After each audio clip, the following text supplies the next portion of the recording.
The wedding hall sparkled with golden lights. Music played softly in the background, and guests chatted with excitement. Everyone was waiting for the grand moment, the bride and groom to stand together and say, "I do." Eliza stood near the stage, in her beautiful white wedding dress. Her hands were cold and her heart beat fast. She kept her eyes on the main door, waiting, hoping. But no one came. Her fingers trembled as she looked around. Her father stood near her, silent. Her mother wiped a tear quietly, trying not to draw attention. The guests began to whisper. "Where is the groom? Is this some kind of joke? Maybe. He's just late." 5 minutes passed. Then 10. The music stopped. Eliza's eyes filled with tears, but she blinked them away. She didn't want to cry. Not here. Not now. She remembered the last conversation she had with Kabir, her groom. Just yesterday he had smiled and said, "I'll be there before you even walk in." He seemed happy. Or was he pretending? The guests were now restless. Some started checking their watches. Others were whispering louder. Eliza's heart sank. Her phone rang. It was her cousin. "Eliza," the cousin whispered. "Kabir's family just left, quietly. They said nothing." Eliza froze. Her hands went numb. "What do you mean they left?" "No one knows where Kabir is. His phone is off." The call ended. Eliza stood still. Her father stepped close and tried to speak, but his voice cracked. Maybe he got into some trouble. Let's wait." But she knew. Deep inside, she already knew. She looked around at the guests. Everyone was watching her now. Some with pity. Some with judgment. Some just for gossip. The world felt like it was spinning. Her legs grew weak. Her cheeks burned with shame. Flashbacks rushed through her mind. Kabir avoiding her questions last week. Kabir's mother saying, "You're lucky he agreed to marry someone like you." That strange message from an unknown number. "He doesn't love you. Don't be blind." Still, she had trusted him. She thought love could fix anything. The hall grew quiet. Too quiet. And then, footsteps. From the last row of chairs, a man stood up. His clothes were simple, worn shoes, a faded shirt, and slightly messy hair. No one knew who he was. He had come quietly, sat alone, and said nothing. Now, slowly, he walked toward Eliza. Everyone turned to look. Some gasped. Eliza looked up. Their eyes met. He didn't smile. He didn't look nervous. He looked calm and kind. He walked past the expensive flowers, the golden lights, the shocked guests. Eliza stared, frozen in place. He stopped right in front of her. Then he did something no one expected. He held out his hand. Softly he said, "If you still want a wedding, I'll marry." "You?" The hall went silent. Whispers turned into loud voices. "Who is he? Is this a joke?" "He's just a poor man. Look at his clothes." But Eliza didn't move. Her eyes were wide. She looked at the hand in front of her. She looked at his face. There was no pressure in his voice. No pride. No shame. Just something calm. Something honest. The hall shook with chaos. Her father shouted, "What are you doing? She doesn't even know you." A woman from the crowd yelled, "Is this some drama?" But Eliza wasn't listening to them anymore. She was listening to her heart. For the first time in hours, it was beating normally. Her lips parted slightly, but she said nothing. Her hand moved, slowly, carefully, toward his. Cliffhanger. Just as her fingers touched his, a loud voice called from the back, "Stop this!" "Who is he?" Everyone turned, but the poor man never looked away from Eliza. And Eliza. She didn't pull her hand back. The wedding hall was no longer silent. As Eliza's hand touched the stranger's, a wave of gasps swept across the room. People stood from their seats. Phones were raised. Everyone wanted to catch this strange, unbelievable moment. "Stop. This!" a man shouted from the back again. "You can't just walk in and take the bride." Eliza looked over her shoulder. It was her uncle, red with anger. Her father stood beside him, speechless. The poor man didn't move. His hand was still outstretched, still waiting, still calm. He looked only at her, as if no one else mattered. Elisa's heart thumped loudly in her chest. Everything felt like a dream. A bad dream that had turned into something even more confusing. Her lips trembled. "Why are you doing this?" she whispered. The man finally spoke again, gently. "Because you don't deserve to be left like this." Elisa blinked. He continued, "You deserve someone who sees you, someone who doesn't run away when things get hard." Tears stung her eyes. She didn't even know his name. But his words felt more real than anything Kabir ever said. "What's your name?" she asked, voice low. "Ryan," he replied softly. "I'm not rich. I came as a helper for the decorators. But I saw you, standing alone, and I couldn't walk away." Someone in the crowd laughed harshly. "A helper? He wants to marry a bride in a 5-star wedding?" More voices joined. "This is madness. She's lost her mind." "This can't be real." Elisa looked at her father. He stepped forward. His face was tired, ashamed. "Elisa, please, come with me. This is not the time to make such a choice." But Elisa didn't move. She had been quiet all her life. A good daughter, a polite girl. She followed rules, smiled when told, stayed silent when hurt. But today was different. She turned back to Rayan. "You really mean it? You'll marry me? Right here?" He nodded. "If you want or not, I won't force you, but I won't walk away like he did." That was it. That one line struck something deep in her chest. She reached out and held his hand fully this time. Warm, steady, real. A wave of shock hit the guests again. Some shouted, some left, some recorded. The wedding coordinator came running. "We can't do this, there's no legal papers." Elisa's father held his head. "Elisa, this isn't how things are done." But she didn't care. She looked at Rayan and whispered, "Let's step outside." He nodded. He gently led her away from the crowd, away from the flashing phones and judging eyes. They walked out of the golden hall and into the quiet night. Outside, the wind touched her face. She could finally breathe. They sat on a bench under a tree near the parking lot. The sound of traffic hummed in the distance. Elisa pulled her veil off and closed her eyes for a moment. Rayan sat beside her, careful to keep a respectful distance. "Don't know what just happened," Elisa said softly. "I think," he replied, "you took control of your life." She smiled a little. "You don't know me." He smiled too. "No, but I saw your eyes when you were left alone, and no woman should be left standing like that." She looked at him now, not just at his face, but his soul. His clothes were worn, his shoes were dusty, but his eyes were kind, honest. "Why did you really do it?" she asked again. Rayan took a breath. "Because I once watched my sister cry after being left at the altar. She nearly ended her life. I didn't want someone else to feel that pain." Elisa's lips parted in shock. She hadn't expected that answer. "I'm sorry," she whispered. He shook his head. "She's fine now, stronger, married to a good man. But that moment changed me." They sat in silence for a while. Finally, Elisa said, "I don't know what comes next," Rayan replied. "We don't have to decide tonight." She looked at him again. "But you meant it, right? You'd still marry me?" He nodded, serious.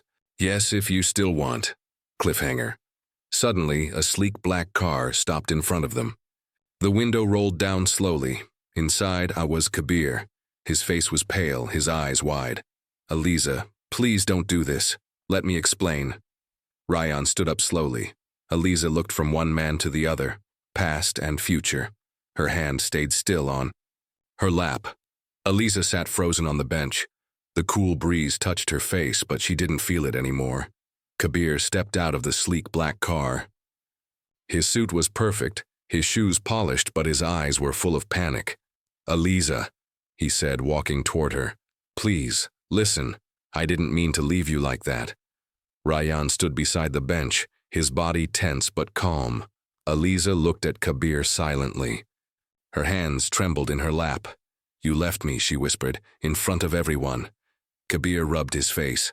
I got scared. Too many people, too many expectations. I panicked. I was going to come back. When? After the food was served? Rayan asked coldly. Kabir looked at him for the first time, eyebrows raised. And who are you? I'm someone who didn't walk away. Kabir scoffed. A nobody, dressed like a waiter. You think you can take my place? Aliza stood now. Her voice was shaky but strong. He didn't take your place. You gave it up. Kabir blinked. Aliza, I made a mistake, a big one, but we've planned everything for months. Our families, my heart, she said, interrupting him, was not part of your plan. If you really loved me, you wouldn't have left. Kabir stepped closer. I do love you. That's why I'm here, to fix it. Rayan stayed quiet, watching Aliza. This wasn't his moment. It was hers. Aliza looked down at her dress. The hem was dusty now. Her veil was gone. Her makeup had faded. But her eyes were clear. Do you know how I felt? She said to Kabir. Standing there alone in front of everyone I knew. I'm sorry, Kabir said quickly. But we can still make it right. Come back. Let's forget this happened. She looked at Rayan. He gave her a small nod as if saying, It's your choice, no pressure. Aliza turned back to Kabir. If I come back, will you still see me when I cry in silence? Will you still hold my hand when life gets hard? Or will you run again? Kabir didn't answer. Rayan finally spoke. You had your chance. You left her heart broken in front of hundreds. And now you think one apology can fix it. Kabir took a step toward him. You think you're better than me? No, Rayan said calmly. I just didn't run. Kabir looked at Aliza. You really want this stranger over me? She paused. The silence stretched. Even the wind seemed to wait for her answer. I don't know him, she said softly. But I know he stayed. That's more than you did. Kabir's jaw tightened.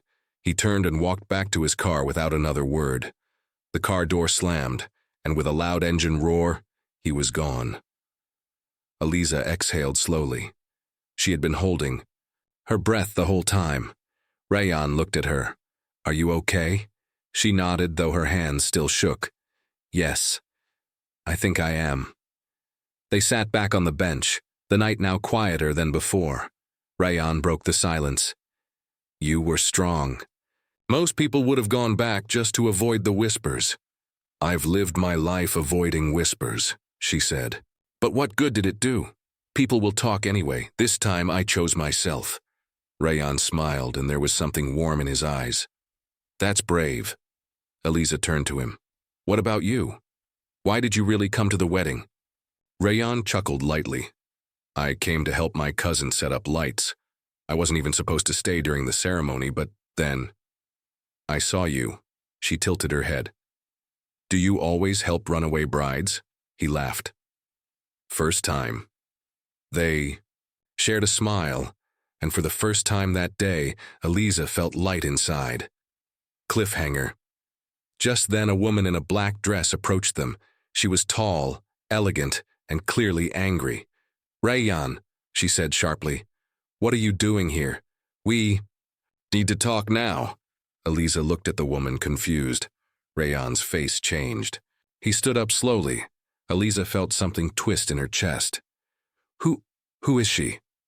Rayan opened his mouth to answer, but the woman spoke first. I'm his fiancée. Aliza stood up in shock. Aliza's heart dropped. She stared at the woman. Tall and proud, dressed in a black gown with red lipstick that stood out in the night. I'm his fiancée, the woman repeated, folding her arms. Rayan took a deep breath. Zoya, not here. But Zoya wasn't listening. You disappear. For 2 days and I find you with a bride in a park? Dressed like this? Aliza looked at Rayan. Her throat felt tight. Is it true? Rayan stepped closer. Aliza. Yes, I was engaged to her, but it's not what you think. Zoya laughed, cold and bitter. He proposed to me because of family pressure. He never loved me, but he agreed, just like a good boy. Rayan sighed. I never said yes with my heart, Zoya, you know that. Zoya's voice cracked now.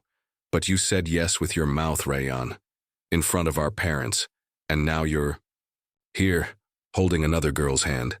Eliza took a step back, her mind was spinning. I trusted you. Rayan turned to her quickly. Please let me explain. I didn't know this would happen, I was ready to break it off. I just needed time. Eliza looked at him, her voice soft. Time? To choose between her and me? No, he said gently. To be strong enough to say no to the people who control my life, Zoya scoffed. And yet you still didn't tell me, you vanished. I vanished, Rayan said firmly, because I realized I couldn't live a lie anymore. I don't want a life based on what others want. Zoya's face showed pain beneath her anger. So you left me without a word. I'm sorry for that, he said softly. You didn't deserve silence, but you also deserve someone who really wants to be with you. There was a long pause. Zoya turned to Eliza now. And you're just the poor girl who got dumped on the altar, right? Is this your way of getting back at your groom? Eliza's eyes flared. No, I didn't plan this. I was broken. Rayan was kind, that's all. Zoya nodded slowly, tears forming in her eyes. Well then, I hope kindness lasts longer than promises. She turned and walked away, heels clicking on the path. Eliza and Rayan stood in silence. Rayan finally spoke. I'm sorry you had to hear that like this. You deserve honesty, and I failed. Eliza shook her head. No. You were honest now. That matters. Rayan looked into her eyes. Do you believe me? She hesitated. I want to. Rayan smiled. Gently. Then let me prove myself, not with words, with actions. They sat down again on the bench, both quiet for a while. The stars above twinkled, and for a moment the chaos around them faded. I don't know what's next, Eliza said. I don't even know where to go from here. You don't have to figure it out alone, Rayan replied. She looked at him. Why do you care so much? He shrugged. Because you didn't deserve what happened today, and maybe I needed saving too. Eliza smiled a little. Just then, her phone buzzed. It was a message from an unknown number. She opened. Do I know who your new friend really is? Meet me at the coffee shop near the old railway at 10 a.m. Come alone. Her smile faded. Rayan noticed. Something wrong? Eliza showed him the message. His face changed. Serious. Alert. Do you know who it is? She asked. Rayan looked at the time. No. But something tells me we're about to find out something. Eliza's heart beat faster as she entered the old coffee shop. It was quiet, almost empty. The smell of fresh coffee filled the air. She scanned the room quickly. There, at the corner table, sat a man in a gray hoodie. His head was slightly bowed, face partly hidden. She walked toward him slowly. He didn't move. Are you the one? Who sent me this? She asked softly. The man looked up. His eyes were sharp, serious, but not cruel. Yes, sit, please. We don't have much time. Eliza sat across from him, confused and nervous. Who are you? What do you know about Rayan? The man gave a small, sad smile. More than you do. But I want you to know, this is not to hurt you. It's to protect you. From what? Eliza asked, her voice tense. He leaned closer and whispered, Rayan is not just some kind stranger. He's part of a very powerful family, rich, dangerous. Eliza frowned. I know he's rich, but dangerous, the man nodded. His father is a business tycoon. But behind that image there are secrets, deals, silent enemies, and Rayan. He's not just a poor guest who saved a bride. He's a billionaire in hiding. Eliza froze. No, she whispered. He would have told me. Would he? The man asked. He's trying to escape that world, but people like him don't escape so easily. Eliza's voice shook. Why are you telling me this? The man took out a folded piece of paper and slid it to her. Because you need to see the truth. This is a news article, one they deleted online after 24 hours. Rayan's name is in it. Something went wrong in his father's empire. Someone tried to kill Rayan. Eliza opened the paper. Her eyes scanned the headline. Billionaire's son escapes assassination attempt. Family denies internal conflict. She gasped. This happened a month ago, she whispered. The man nodded. Rayan has been hiding since, changing clothes, staying in cheap hotels, avoiding cameras. But last night, when he stood up for you, someone noticed him again. He's not safe anymore. And neither are you. Eliza's throat felt dry. Why? Are you helping me? The man gave a bitter smile. Because once I was like him, and I lost someone because I didn't speak up. She looked down at the paper again. What should I do? Ask him the truth, the man said, standing up. If he tells you everything, then trust him. If he lies, walk away before it's too late. With that, the man turned and walked out of the shop, disappearing into the morning fog. Eliza sat alone, heart pounding. She didn't know what to think. Was Rayan really hiding all this? Or was someone trying to pull her away from the only person who had been kind to her? She left the coffee shop slowly, the paper gripped in her hand. By the time she reached her temporary guest house, Rayan was already waiting outside. Where were you? He asked softly. Eliza looked at him, really looked at him. He was dressed, in plain clothes, but his posture, his eyes, he didn't look poor at all. I went to meet someone, she said. Rayan's jaw tightened. Who? Someone who knows your truth. He went still. Eliza pulled out the folded paper and held it out. Why didn't you tell me this? Rayan stared at it for a long time. Then he slowly took it, read it, and nodded. I wanted to, he said, but I didn't want to scare you away. I didn't want you to think I was saving you because I was rich. Tears welled in Eliza's eyes. I don't care about your money, Rayan, but I care about the truth. He stepped closer. Then here's the truth. Yes, I'm the only son of a powerful billionaire. Yes, I escaped an attempt on my life. I couldn't live with their dirty deals anymore. I walked out and never looked back. He looked deep into her eyes. But the night I saw you standing alone at the altar, I wasn't pretending. I wasn't playing a role. I was just a man who saw someone hurting and wanted to help. Eliza stood frozen. Her heart said he was telling the truth, but her mind was still unsure. I need time, she whispered. Rayan nodded. Take it, but please, don't walk away just yet. Cliffhanger. That night, someone slips a letter under Eliza's door. She opens it slowly. The words inside shake her to her core. Eliza's hand trembled as she held the letter. The quiet hum of the guest house corridor suddenly felt loud. She read the words again. He's lying to you. The wedding you ran from. It was part of their plan all along. Her heart pounded. She thought Rayan was the honest man who rescued her from shame. Now she wondered if everything was a lie. That morning, Eliza sat on the small bed, the letter on her lap. Sunlight sifted through the curtains. She felt afraid and alone. Rayan knocked and stepped in quietly. Eliza, can we talk? She looked up at him, her eyes hard. Who sent this? She demanded, lifting the note. Rayan's face tightened. I don't know, but I promise you, it wasn't me.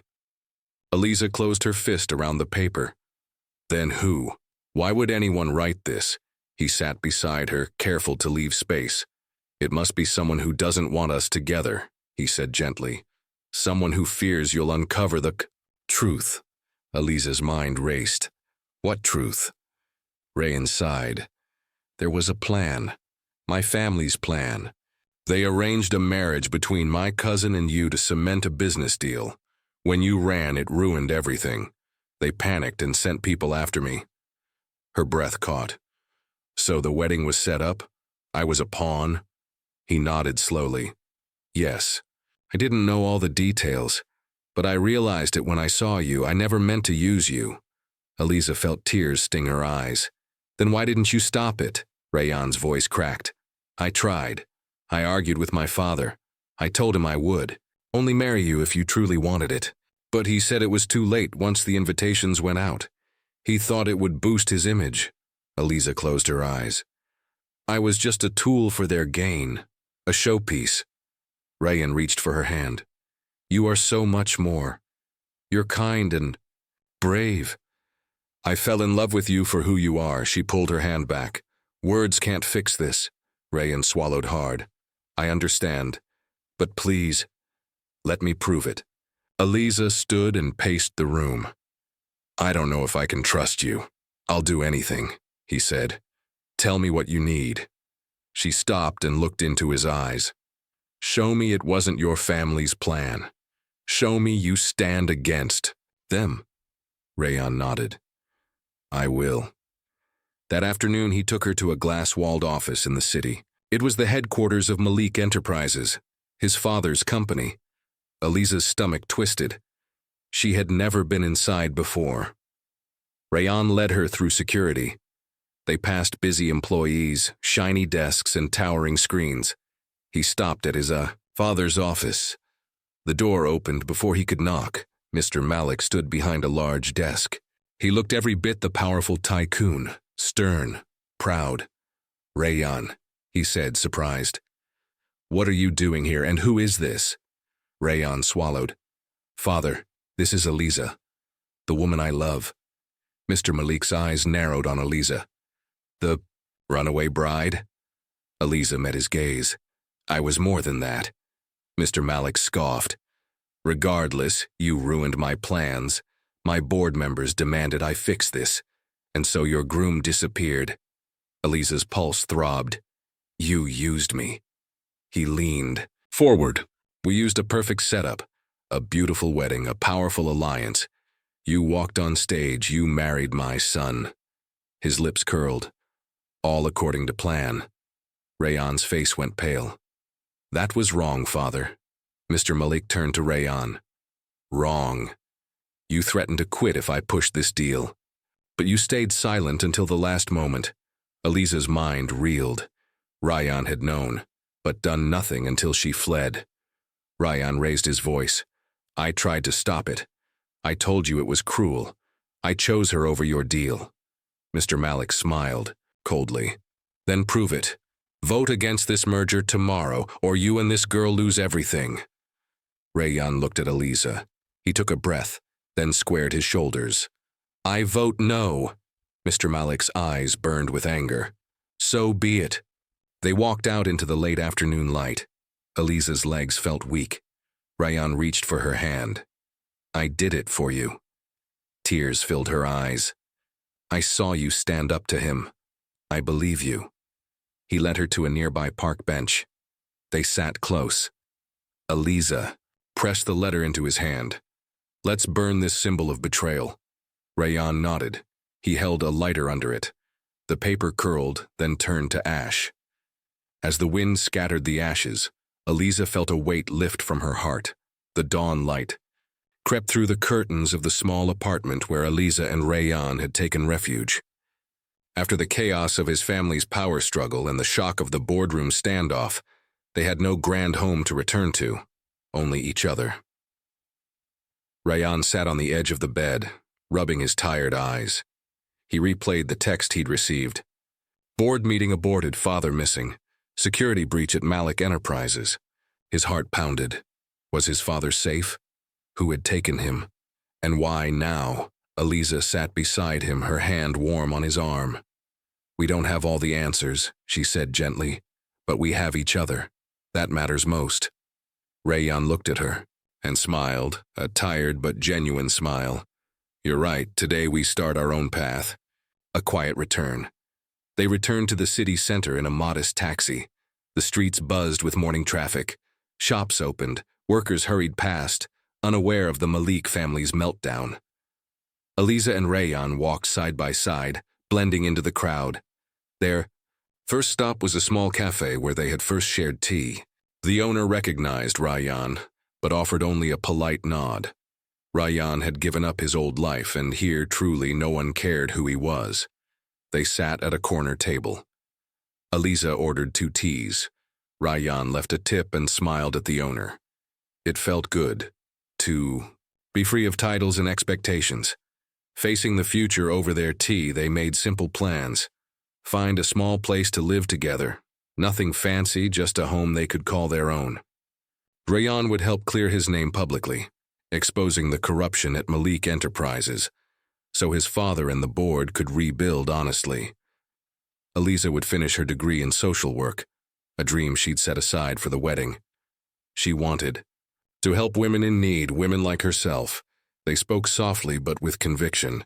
Each plan wove together their hopes and strengths. A message of hope late that afternoon. Rayan's phone buzzed again. This time it was a secure email from a trusted journalist. The full Malik scandal is online. Your father is safe. He walked away to save you. He'll issue a full apology and exit the company. The board collapse is inevitable. Congratulations on standing by your values. Rayan exhaled in relief. He's alive, he said. He chose you and what is right over his empire. Eliza reached across the table and squeezed his hand. Your father is brave too. Renewal of vows that evening. They returned to the now empty wedding hall. The lights were off, the florist's chairs stacked away. The stage lay bare. Eliza slipped into the dusty hall in her simple dress. No train, no veil. Rayan stood before her in a plain shirt and trousers. They faced each other where the altar once stood. Rayan took her hands. Eliza, the first time. I held your hand, I was lost. Today I choose you freely. Will you marry me again in this broken hall with no audience but the stars? Tears filled Eliza's eyes. She nodded, voice catching. Yes, I choose you, Rayan, every day. Smiled and slipped a simple silver band onto her finger. It was not an heirloom, but their promise. Walking into tomorrow, they stepped outside into the warm night air. The city lights glimmered. A street musician played a hopeful tune nearby. Rayan draped his arm around Eliza. She rested her head on his shoulder. They walked slowly down the empty street, two souls who had lost everything but found each other, and a truth worth fighting for. Behind them, the old hall, once a place of pain, stood silent and empty. Before them lay all the possibilities of a new life. Together they walked into tomorrow.